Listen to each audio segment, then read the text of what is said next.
All right, well, we're here doing a video chat with Raj Parr, the owner and co-winemaker at Sandy Wines, Domaine de la Côte, and Evening Land in Oregon.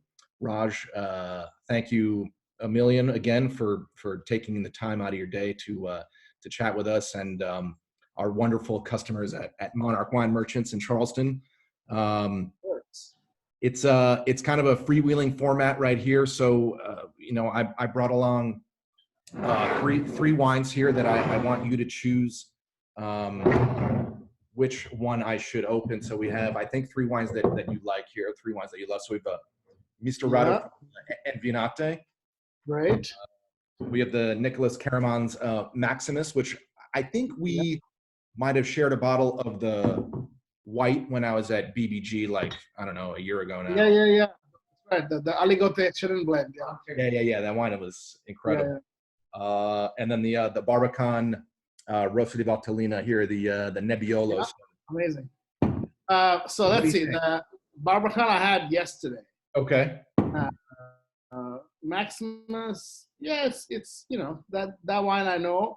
The Mr. Rado is kind of funny you pulled that out because that was a bottle randomly I was going to drink tonight with my buddy Alejandro. So look at that. It's funny because we have this randomly. It's tonight's wine. I'm cooking some goat. I'm braising some goat shanks in the kitchen right now. Very nice. And the plan was to be to have the Mr. Rado as one of the reds. So it sounds amazing. Yeah, we're gonna get some takeout from a local restaurant tonight, and they had a little. They've got a little spaghetti with botarga, breadcrumbs, kind of lemon, and I don't know. I've been drinking a lot of white wine lately, so I figured this would be a good choice. I'm glad you chose this one. I was hoping you would choose this one. So no, they're friends of ours. They've been to the house. They've been to BBG. I've visited them. So they are amazing humans and very cool. Some most incredible wines in the world. It just seems like every wine they make is incredible from like their entry level, blends to their super special one-off cuvées. They just hit a home run every time. Yeah, we drank 17 Benji last night. Oh, nice. Which was, I think I have every wine they've made in my cellar from 13 onwards. Yeah, incredible. They're so good. It's like you want to drink all, you want to drink them all, and you're like, let's just keep them for a couple of years. And see, even the Benji, it ages really well. Is that right? So, yeah. I've never had them with any age. I can't seem to keep my hands off them. I think I got like maybe a case of this wine when it was released. So the story behind that wine is Jose Pastor basically does a small selection of some barrels.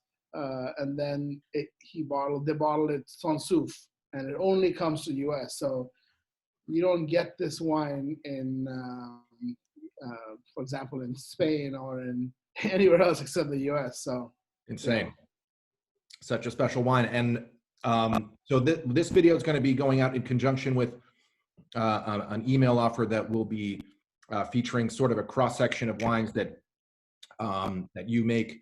And I guess I was going to lead the conversation. My thought process was, let me have Raj choose a wine for me to pop and drink while we're tasting it, and then sort of ask you how wines of this nature and of this style influence your winemaking. So what do you, when of course you're enjoying a wine like this, what do you take from that wine and then sort of implement that into Sandy's Santa Rita Hills Pinot Noir, or Seven Springs Pinot Noir, for example, or any of the wine club wines. I know the Tres Chingones is an inspiration from Outremont. So I guess what do you take from these wines like this and bring to the table where you're making wine? This wine is dear to my heart because of the people and how delicious the wine is, but just the way they make it, it's a whole cluster. This one, of course, has no sulfur at all. So, in fermented concrete, old barrels, all the things which we've kind of drawn upon. It's like things like this.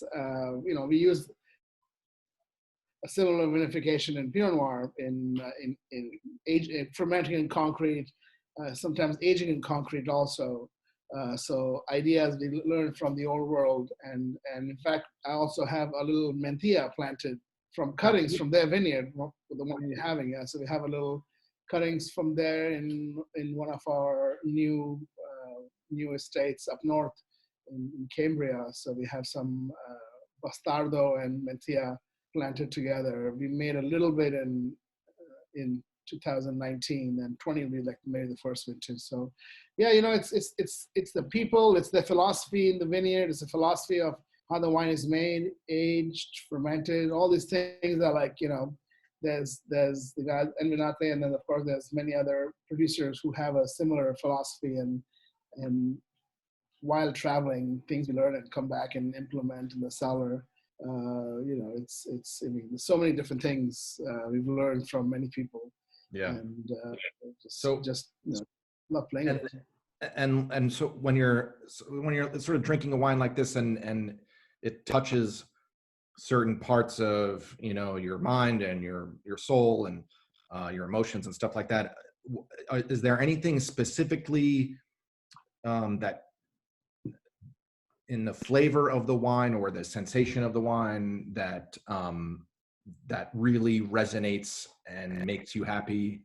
Like, is it like this? Is it a flavor? Is it a, is it a texture? Is it a, I think texture. I think how fluid the wine is. It's seamless. It has, it has that kind of crunchy fruit, but it's also very fluid. It's a, I like to talk about wines in textures by not, because it's hard to describe textures. You can give it, different shapes.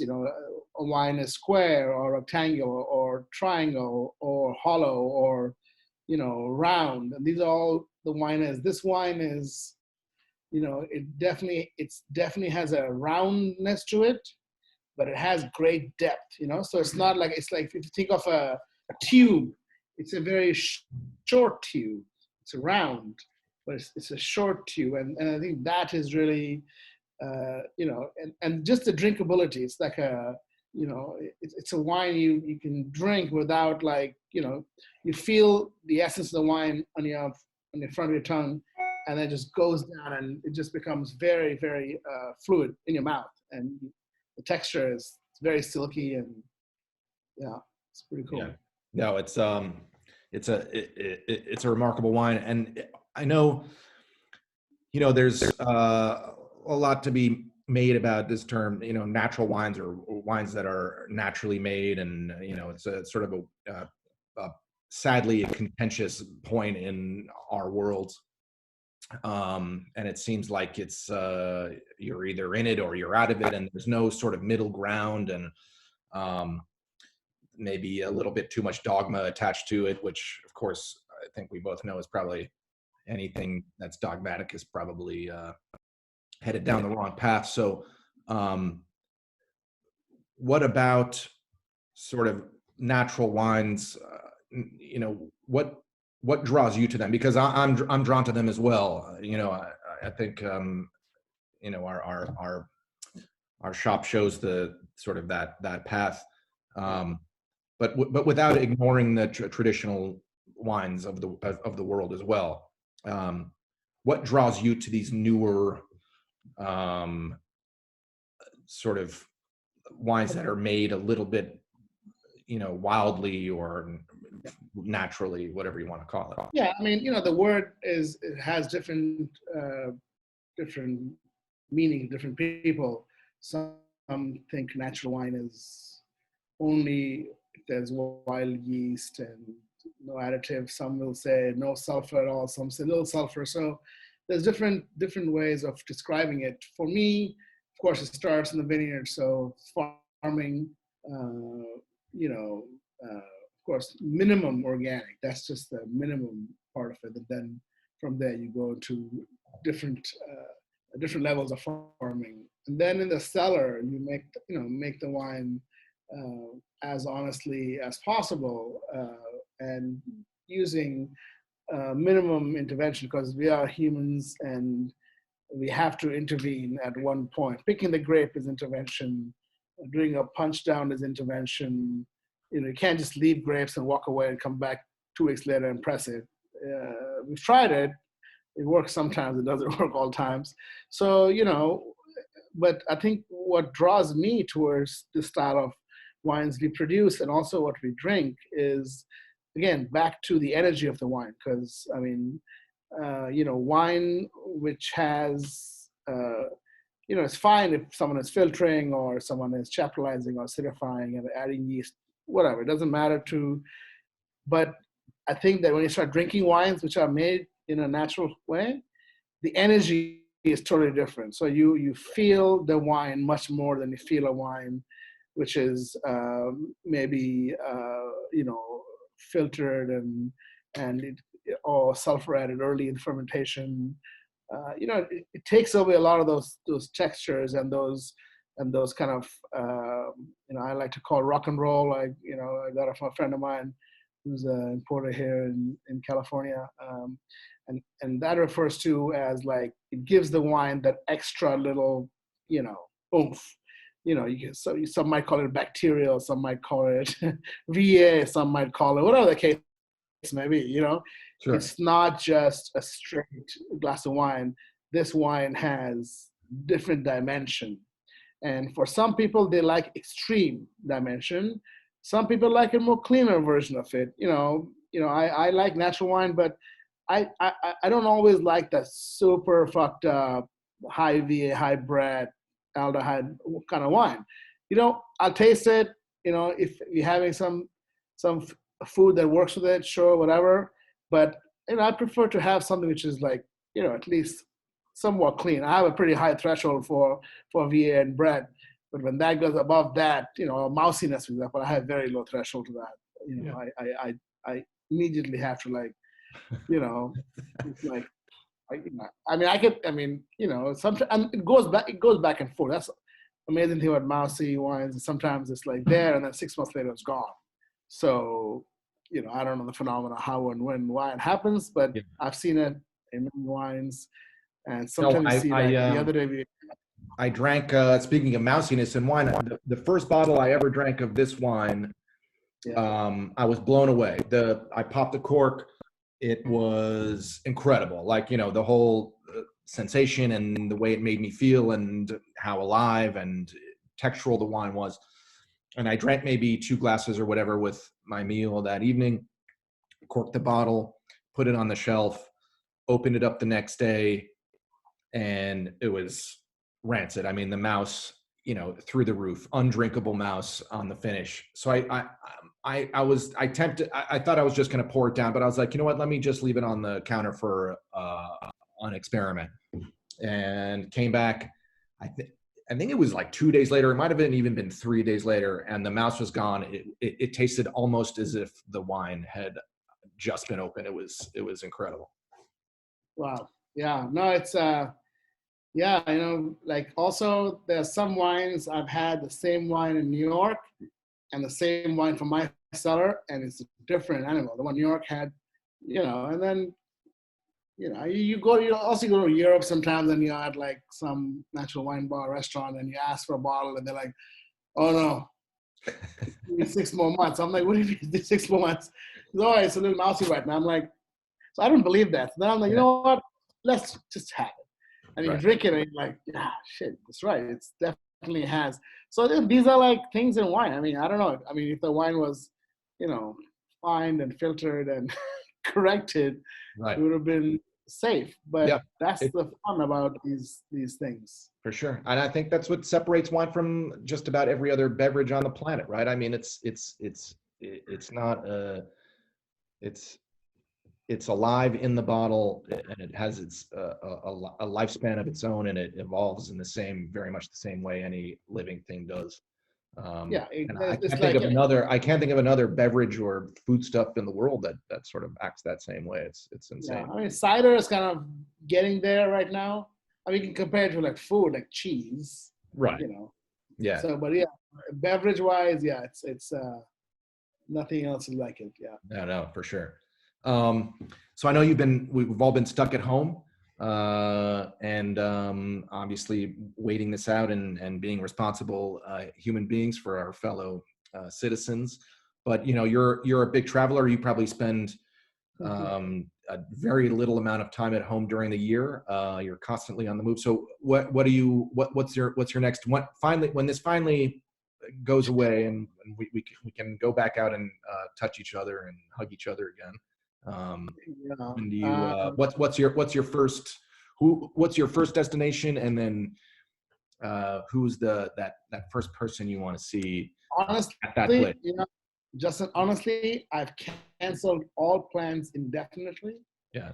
I was supposed to be in the Jura right now today, and supposed to be in Sweden um, for an event, and of course it's all on hold. I've canceled all my plans for the whole year. So I don't know. I think that the very first thing I would do, as hopefully this kind of slows down and ultimately ends, is to just travel domestically. And I was just thinking, I was telling a friend of mine from Italy, and I was like, yeah, Charleston is an amazing place, and this place, one of my favorite places in America for sure, and I haven't been there in a while. And I mean, if your wine shop happened to be in Santa Barbara or close, I would be there every day. It's like, I think that the people of Charleston and are lucky to have you and have your store carry all these wines, which you don't even get in many places in the world, and have them all together. So yeah, I think domestic travel for me. I was supposed to go to Italy to travel, and it's a country I haven't seen a lot of. I've been to the normal places, Tuscany and Piedmont, but I want to see other places. So yeah, so I guess when the time arises to travel again, I would like to go there. But I think that right after this all this madness ends, I would probably travel in the country. Cool. And just kind of reach out to partners and friends and people who, because I think that the human connection is we're missing that the most, because if we alienate from humans, then we kind of forget that we do this, we drink, we eat together. It's it's amazing how this how much we take that for granted, and how much if this thing has done anything, is I think realize that having a great bottle of wine alone is one of the saddest things. You can think about it, but it's extremely sad to just sit there and drink your favorite wine by yourself. I mean, it's fine to do it once in a while, no doubt, but it's not something you do. Another genius decision that somebody made at some point was to make the bottle this size, right? I mean, this is not a single serving. You sort of you have to. This is a shareable item, a shareable size. Yeah, very true. I think taking other people for granted is certainly one of the big maybe takeaways from this horrible mess that we're in now. Yeah. But sort of maybe not to get all salesy about this chit chat, because it's great, but we're listing a few Sandhi wines and Evening Land wines as part of this email, and one of the ones that I just wanted to hear your thoughts on, because I was like my mind was blown after I tasted this for the first time. But we got a little bit of your Sandhi Blanc de Blanc 2014, the sparkling wine that you made, and it's incredible. I try to I have trouble explaining that wine to my customers sometimes. And it's one of those wines that I just want to open it every time somebody comes in that's looking for sparkling wine so they can just taste how great it is without me having to sort of wax poetic about it all the time. So yeah, let me know just if you could, Yeah, yeah, just of course. elaborate more. So, we just started dabbling in sparkling wine in 2012 and I, how much I love sparkling wine, champagne, and other cremants from around France mostly.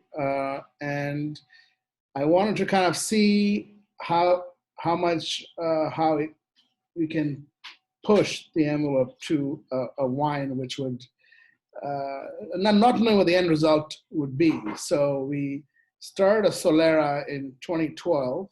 We made 2012 vintage, 2013 vintage, just kept it as in reserve as reserve wine and kept adding to it. 2014, we saw a bunch of our barrels of Bentrock Chardonnay for sparkling. They had a floor on them. Wow. And so we're like, that's interesting. So we kind of let it be. And then June comes around, and another thing we did was, so the wines are all finished by Michael Cruz, Ultramarine and Cruz Wine Company, and so he came during the harvest of 2014 and took some fermenting juice, isolated the yeast of the fermentation. Wow. So then we sent the wine to him, I think in maybe June or July of 2015. And then he did the second fermentation in the bottle with the yeast isolated. Wow. Of course, it was no sulfur from beginning to end, and from Bentrock, the eastern part of, the western part of Bentrock, and then we had no idea what the results going to be. And then after like smell the wine, I'm like, wow, it smells like sherry meets Chardonnay meets like I don't know. I mean, there's not many wines which are like that. So we bottled, I think maybe like 10 barrels or 8 barrels. And then the rest we put into the Solera, second Solera we started. Oh, wow.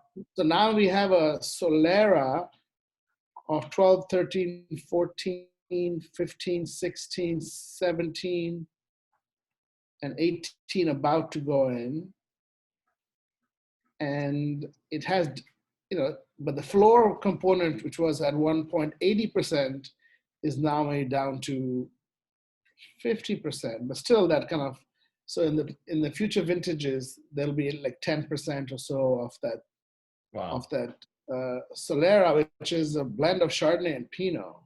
Okay. So the next vintage of that,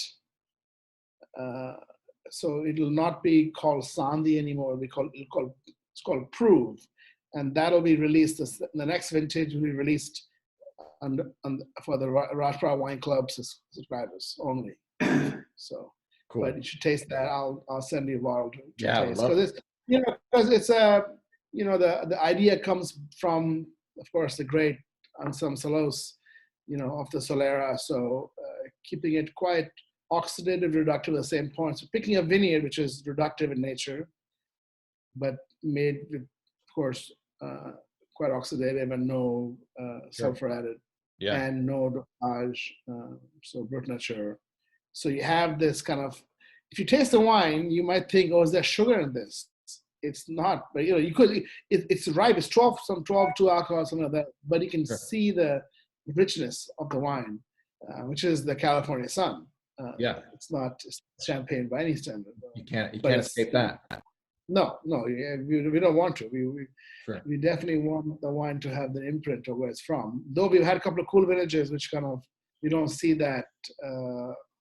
We haven't had the 18s yet, or the 19s, and two cool vintages, and you don't see that kind of sunny weather. You have that much. A little bit more austere kind of.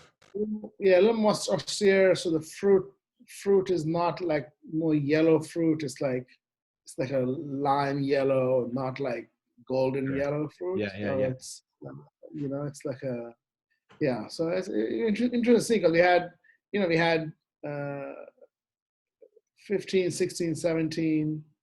16, 17 more kind of sunny, warmer. It feels warmer, the wine, even though the alcohol is not warm, it just feels. Sure. And then you have 18, 19, just more like, Yeah. laser sharp for the whites. And Yeah. you see it. You see it in the wine.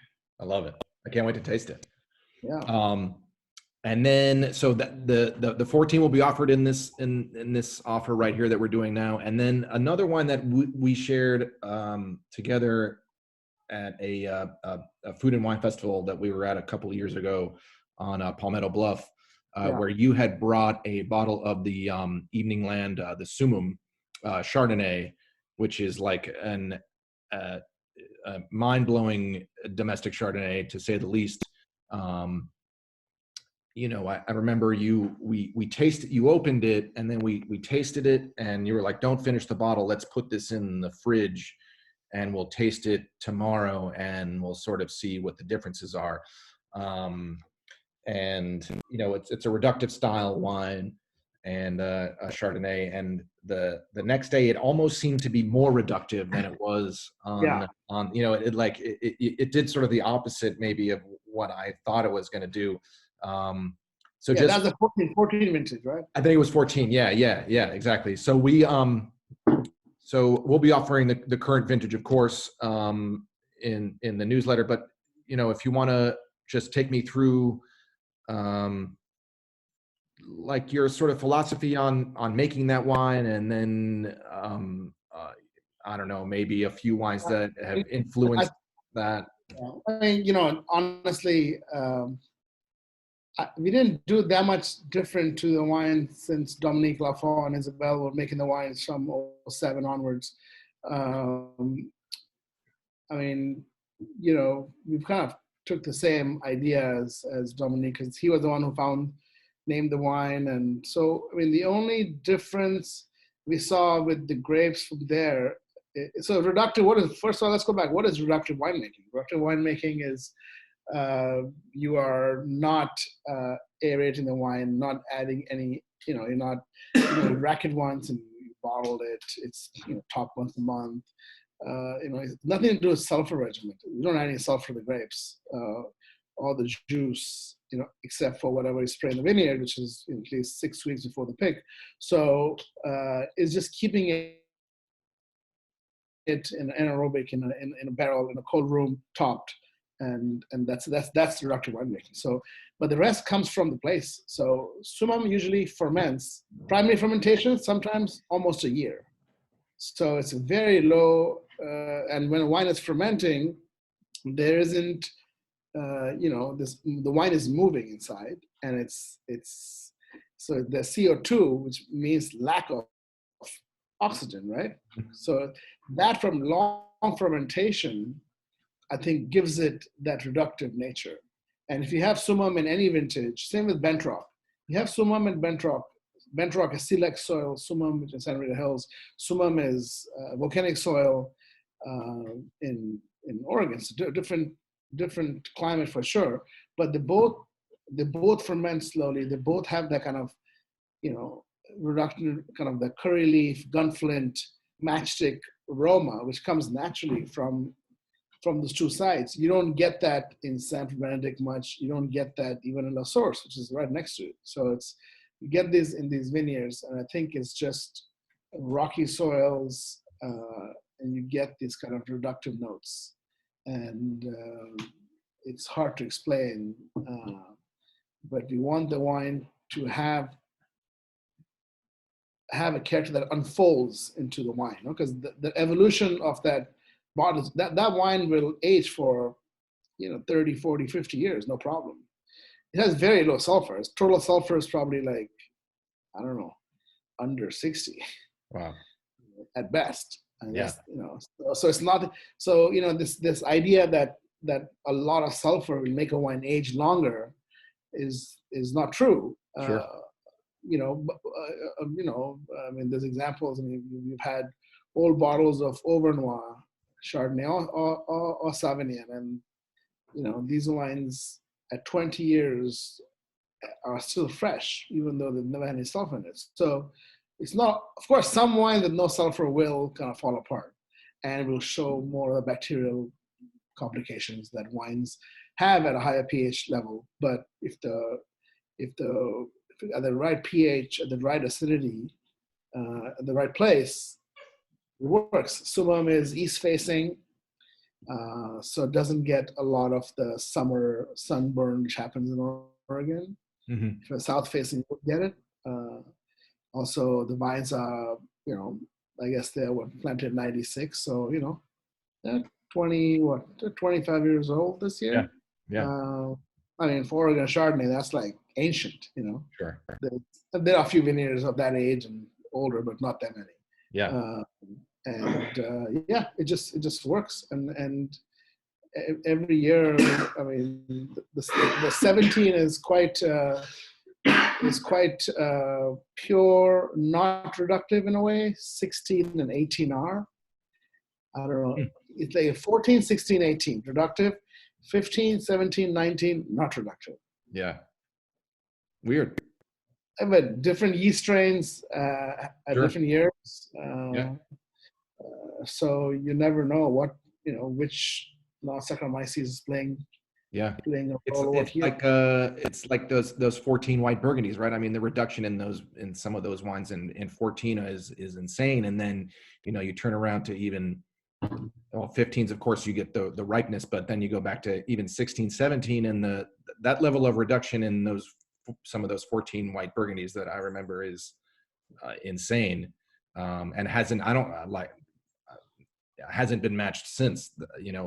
In certain producers, it's crazy. Like Patai Marsanne in 14 was insanely reductive. I mean, in a great way, and each vintage since then hasn't even touched that amount of reduction. So it's cool to hear you say the vintage variation also can affect reductiveness, which I think most people just associate with a winemaking technique, rather than something that's happening in the soil and in the vineyard.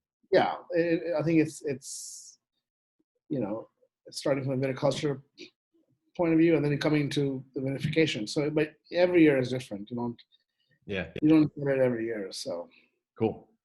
Well, Raj, before I could talk to you obviously for hours and hours on end, but for the sake of probably our audience, I'll probably cut it here. I know you're doing a few other things like this with some other prominent wine people in the country over the next week, while we're all sort of sitting at home trying to keep ourselves entertained. So definitely look forward to that. We're gonna do some fun stuff either on Zoom or on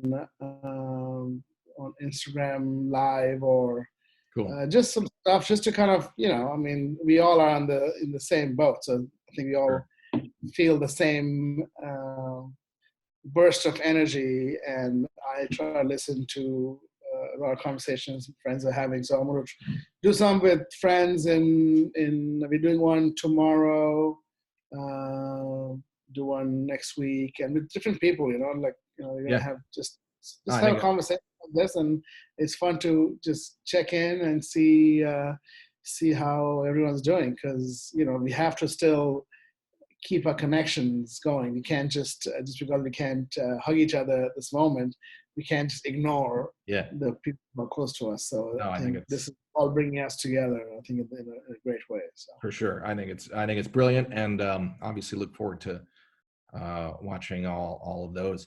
But again, thank you. Thank you very much for this. And of course, I'm sure our loyal Monarch customers will be thrilled with it as well. So thank you for the time.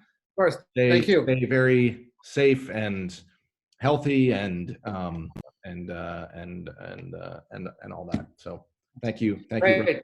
care. Thanks a lot. All right, man. Thanks. Okay. Bye. Bye.